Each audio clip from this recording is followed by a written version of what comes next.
so I mean, this is my first ExtraByte, so I'm going to try my absolute best. I'm hoping that you'll take away some good insight from the design team here at Extra Mile. Just to formally introduce myself, so I'm lead designer. I've been at the company for nearly 10 years now, so very much part of the furniture. That has absolutely flown by.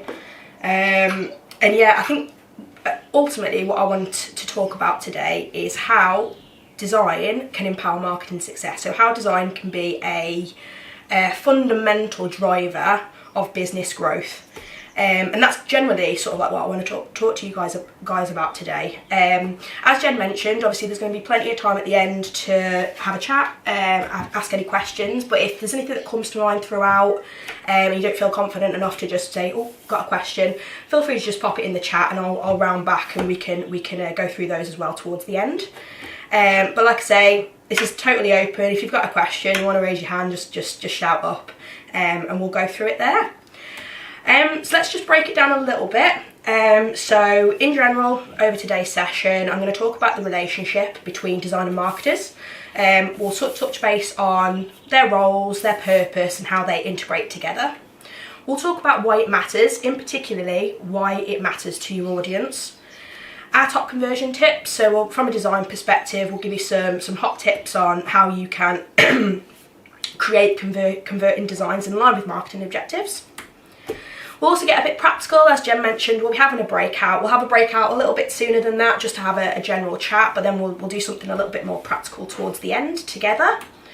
And then we'll also have a look towards the future as well. So just some insight really into what we think is going to be happening next and how design and marketers can further collaborate to get the best out of business goals.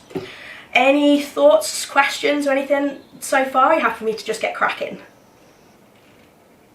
I'll take the silence as a good, as a let's just go. Right, okay. First thing, I want to just start with a question. Which one of these would you buy?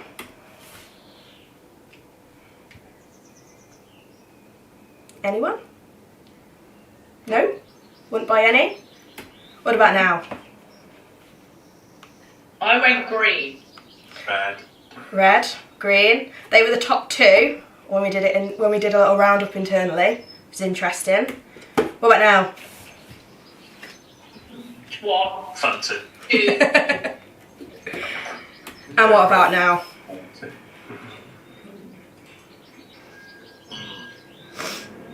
So this one's an interesting one. So this one, there's no right or wrong answer to any of this. It's basically just I wanted to start off with a visual representation really, is if you combine design and marketing together, this is what you get. If you don't, this is what you get. There's absolutely nothing for your audience to grab. I mean, who's going to buy one of those? All you've got is a blank product, nothing to sell, nothing to clasp on, there's nothing to emotionally connect with. And when you combine those two things together, this is the power of what marketing and design can do. I think my personal favourite is Fanta, only because, I don't know about you, but whenever I go to Spain, I always absolutely love a Fanta. There's just something about a Fanta in the sun. And I go to Sprite. Do you go to Sprite, Jen? What's the reason behind that, just out of interest? Just personal preference? I drink, like a lot of people here know, I love my Coca-Cola. Yeah, you do. When I go on holiday, I always drink Sprite. Yeah. Is that because it's made by Coke and it's not Pepsi Max, Jen? Well, not a fan of Pepsi. No, she's definitely not. Funnily enough though, I don't know if you guys know the story about Coke, and again this is another nod to the power of marketing. Well, the original Santa Claus was actually green.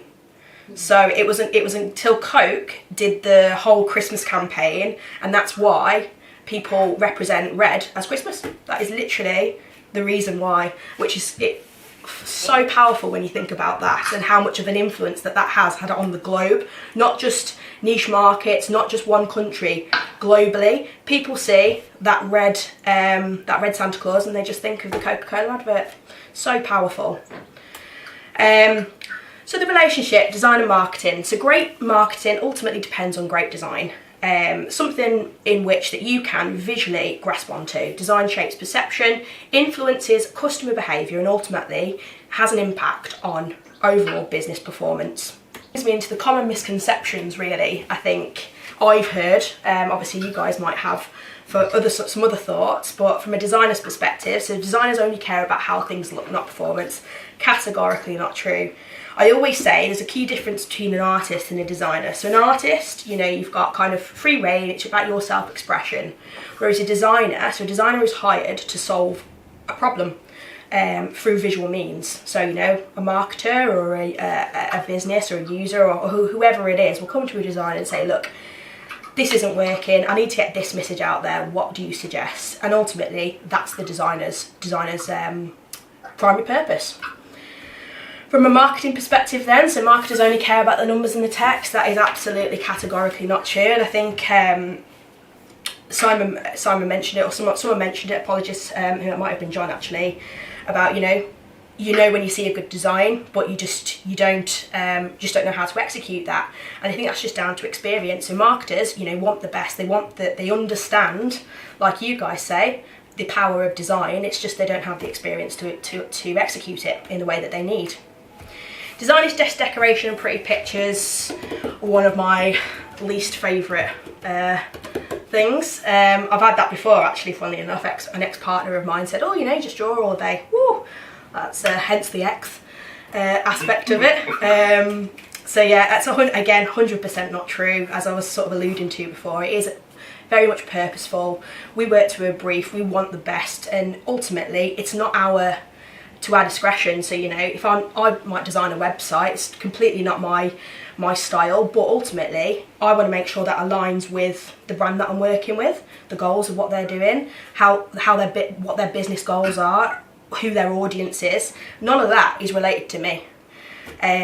So it's my job to be able to articulate messages in line with another party. And then another one, marketers just tell designers what to do without understanding design. Again, categorically not true. Obviously we've got a lot of marketers in-house, and like I was saying before, very much understand it. You know, we've even got some skilled marketers in design. It's just having the time, it's just having the experience and the know-how to get that through. And that's why true collaboration between the two is so important, because they go hand in hand, like we were discussing previously. I won't go into this too much, because obviously we've had a really good conversation about it, and I think you guys know the ins and outs of this anyway. Obviously a key role of a designer is to solve problems visually, as I say, communicate visually, create with purpose, create to a brief, solve a problem, align with the brand and the business goals. That's really, really key.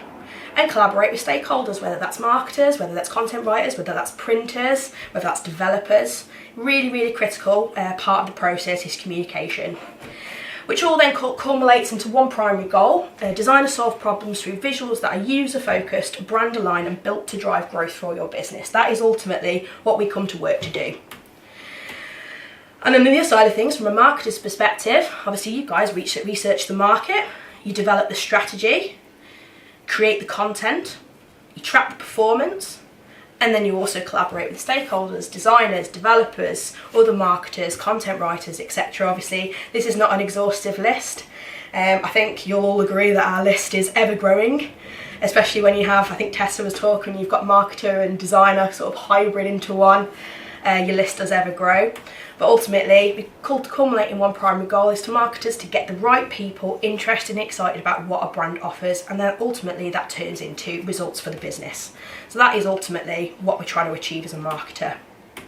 Together, marketers and designers then create engaging, user-focused experiences that capture the right audience, communicate the brand's value and drive real results. That for me is sort of like a mission statement that I've curated that summarises those two goals, brings it together, and I think, to be honest, as a designer and a marketer, it pretty much aligns really with both of what we're trying to achieve as individuals in our profession.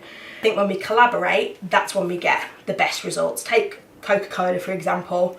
That didn't just come from anything, you know, it was marketers, it was designers, it was strategists, it was business execs, it was everyone involved in that process thinking, do you know what, we know our audience, this is what we need to do to connect to them, and that's ultimately the key to everything, I think.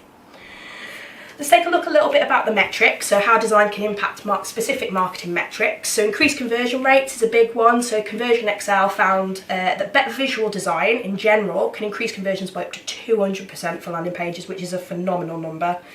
Things like making sure there's clean layouts, clear call to actions and optimised design for mobile drastically boosts user action. That is absolutely critical. I think mobile first, I think Jen will agree, is going to be the biggest driver moving forward from an SEO perspective. Faster user engagement, so we talked about that. So Sharon, I think you mentioned about, obviously it takes a split second to form a first impression. It actually takes 0.05 seconds according to Google's research team. 94% of that first impression is design related. I think that is uncanny based on what we were talking about, and I think it's such a big thing to keep in the back of your mind. If, you know, marketing budgets are slashed, design budgets are slashed, this is ultimately the effect that that's going to have. Another couple, so we've got retention and shareability. So infographics can improve information retention by up to 400% and are shared three times more than other content types. Again, I'm just going to jump in there. I think one of the things that we've identified from a marketing point of view is infographics are back. Okay? Yeah. They came many years ago, they dropped off a cliff. Right now, they are definitely back. So you can really create some really simple infographics trying to showcase your service, your product, or your solution. But I think what you can do then is you can chop that up. So you could host it on your website, but then you can chop it into smaller pieces for social media. Yeah. Perfect for LinkedIn, okay, and Instagram, because it's visual. But you could make, if you chopped it up, you could either use a carousel on LinkedIn, for example, and Instagram, or you could actually cut it up into smaller pieces and do a bit more of a campaign-led piece. So you're chopping it up and posting it on separate days. Definitely. Yeah, I mean, it's like I say, short, sharp information that people can just grab onto that sells the product and sells your business. Like Jen said, super critical and quite easy to do. And then conversions through email. So obviously email marketing, again, massive surge. We've got Matt, who's also on the call, one of our designers, who's very sort of keen on the email marketing side of things. Campaign Monitor actually found that emails with good visual design and responsive templates increased click-through rates by 127%, which again is just a phenomenal metric to consider. And I think email marketing is something that's growing. I don't know if you guys have a lot of experience with email marketing, but it's quite a restrictive process. Obviously, you've got if you're using Campaign Monitor, MailChimp, HubSpot, whenever those clients, obviously they can be quite limiting from a design perspective. But there's loads of different things now how technology has expanded to get more creative with that, and I think using design as a catalyst is the way forward. Obviously, if you ever have any questions about email marketing as well, please feel free to get in touch with myself, Matt, Jenny after this. We're not going to touch too much more on email in this conversation, but we're all ears if you need any support. Let's talk about an example. We'll look at Airbnb, another particular big giant really in the design world. Funnily enough, they've actually opened their own design studio, which is insane. But it just goes to show, I know that these are big brands, but even these big brands are pumping money into their marketing and design because they know the true value of it. Design is one of those things, it's such a hard and subjective thing. It's really quite hard to sort of like manage understand really the return of investment, because the numbers, you just can't get numbers really from a design, but there's areas in which, like conversion rates, talking about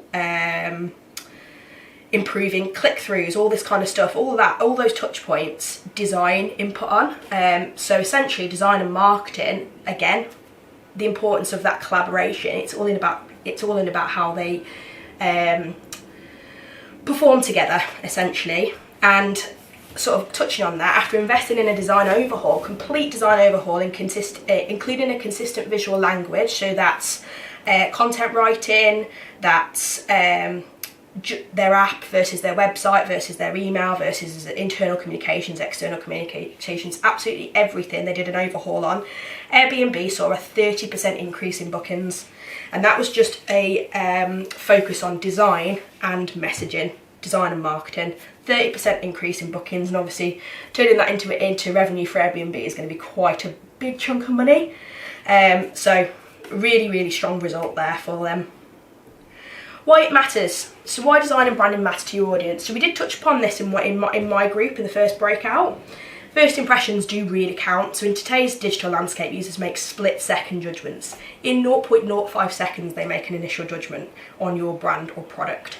Good design creates trust, conveys professionalism, and communicates value, all without a single word. We all know that sort of common phrase in the news world, you know, a picture paints 1,000 words or whatever it is. It's so true, and I think you can see it in the rise of social media now and the impact that has socially as well as in business. The psychology of trust. So this is a big thing. So in the sort of like the design and marketing world, obviously we talk about trust quite a lot with a lot of different brands when we're developing new design experiences, particularly online. Consumers are more likely to trust brands that are perceived as reliable and consistent in delivering on their promises. Emotional connection is absolutely critical, and I think that sort of ties into that first impression from a design perspective. A strong emotional connection with a brand, often built through a shared value or personal experience, can enhance trust. The big giants are very, very good at that. You know, you've got the likes of Apple, Coke, Google even, you know, everyone connects with those brands because they have a really strong vision and they communicate that through all of their marketing and design touch points. And social proof, it goes such a long way. I don't know about you, but whenever I go, you know, looking for a new restaurant and stuff, I'm straight on Google reviews.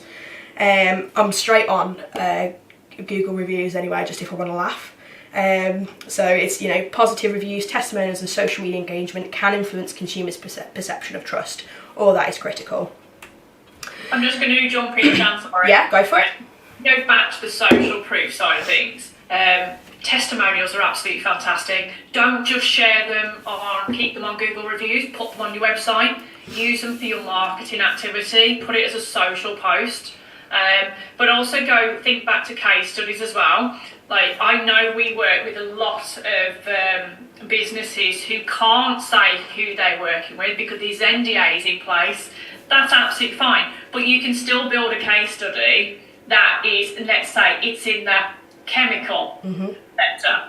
You can still build a case study without saying who it is, for example. Yeah. But it's still building that trust. Absolutely. Design consistency builds loyalty. So, you know, consistent visual language reinforces your brand and builds credibility, and it's that consistent that it creates memorable and reliable experiences. You know, if you have that consistent message, no matter what touch point, whether that's pre-sales, sales, after sales, etc. If a consumer knows what to expect, they're more likely to stay with you. It's as simple as that, really. Take Apple. You know, they have a really clear why statement. So they're celebrated for its innovative products, user-friendly design, and high-quality engineering. Regardless, no matter what they do, when they've got a new product launch, when they've got a new email marketing campaign, they launch a new landing page on their website, they launch a new store, it all follows the same consistent look and feel and message across everything. And in essence then, this is what it translates into. Regardless of the point, you're always going to have queues. I don't know if anyone here has been involved in any of the Apple launches and stayed in any of those queues for hours on end. I mean, I personally haven't, but I know someone who did, and I think he lost quite a long time off his life, to be fair, doing that. But, you know, he loves Apple, and he was really, really committed to that, and I think that's the power of a strong why, and a strong sort of marketing vision and design vision that's executed through everything. This is the power of what that achieves. Let's take a look at some of our top tips then for conversion and SEO. So conversion focused design means understanding user psychology. Essentially, if you know your users and your customers inside and out, you can't go too far wrong. Always revert back to those users. I think in anything that you do, my biggest advice to you would be create a customer story or a customer journey or customer persona, really understand what drives them, what is going to make them buy your product, what's important to them.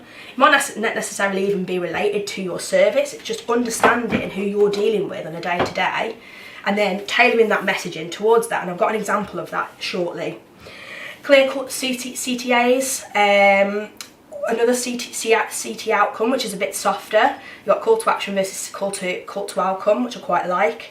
Strategic white space, obviously the big talking point in the design world, white space versus non-white space. Strategic white space though can really impact conversion.